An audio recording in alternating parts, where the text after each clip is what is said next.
আপকি আদালতে হরিয়ানার মুখ্যমন্ত্রী ভূপেন্দ্র সিং এর উপর অভিযোগ হলো যে উনি অন্যদের উপর দোষারোপ করার চেষ্টা করেছেন।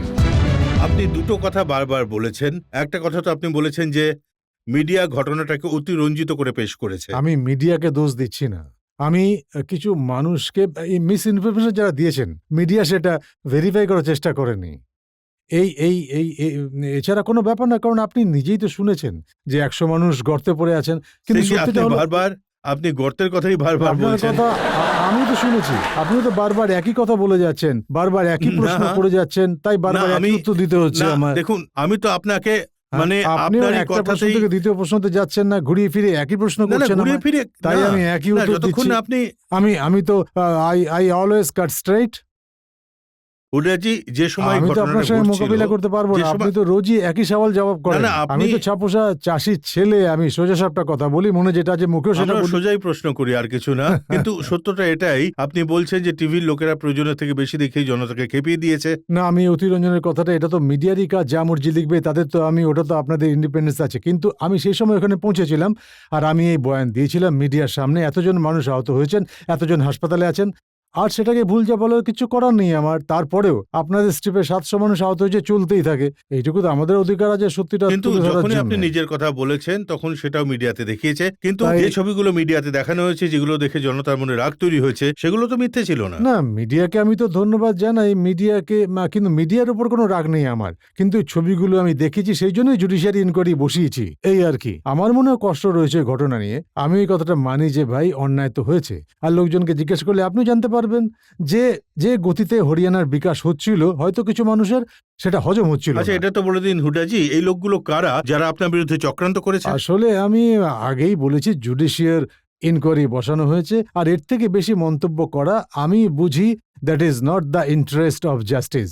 এইটা আমার হাতে ৭ই অগস্ট ট্রিবিউনের খবরের কাগজ, যেখানে আপনি বলেছেন এই যে ভায়োলেন্ট ইনসিডেন্ট হয়েছে, যে হিংসে হয়েছে, সেটা ডিপ সিটেড কনস্পিরেসি ছিল।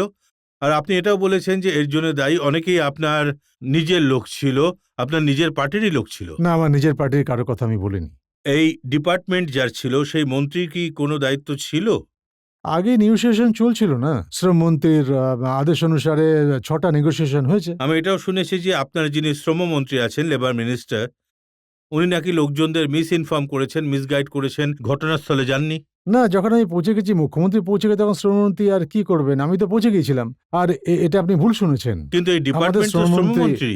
হ্যাঁ, সে তো ঠিক আছে, ডিপার্টমেন্টে আমি মুখ্যমন্ত্রী, আর যখন মুখ্যমন্ত্রী নিজে পৌঁছে যান তখন শ্রমমন্ত্রীর কথা নয়, বাকি আমাদের সব মন্ত্রীরাও ঠিকই আছেন আর ঠিকভাবে নিজের দায়িত্ব পালন করছেন। শ্রমমন্ত্রীর সঙ্গে মুখ্যমন্ত্রী বনিবনা নেই নাকি? এটা তো আপনি বলছেন, যদি মুখ্যমন্ত্রীর সঙ্গে বনিবনা না থাকে তাহলে শ্রমমন্ত্রী পদে থাকবেন কি করে? এমন হয়তো অনেক তথ্য রয়েছে যেগুলো আপনার সামনে এখনো পৌঁছায়নি। আমার কাছে এসে পৌঁছেছে হুডেজি, যে আপনি এলকে আডবাণীকে ফোন করেছেন আর বলেছেন যে আপনি আপনার লোকেদের বলুন একটু শান্ত থাকতে, কারণ এর পুরো মাইলেজ কমিউনিস্টরা পেয়ে যাবে। এটা আপনি আমাকে জিজ্ঞেস করছেন, আমি তো বারণ করবই। যদি এলকে আদবানি বলে দেন যে জীবনের সঙ্গে কখন আমার ফোনে কথা হয়েছে, আপনার কথা আমি মেনে নেব, এটার কথা তো ছেড়েই দিন। কিন্তু যে কমিউনিস্ট নেতা আছেন, তার বাড়িতে আপনি রাত্রি ১২টার পর গিয়েছিলেন। যদি এটা প্রমাণ করতে পারে কেউ যে আমি কোনো কমিউনিস্ট নেতার বাড়ি গিয়েছি, তাহলে আমি ইস্তফা দেওয়ার জন্য তৈরি।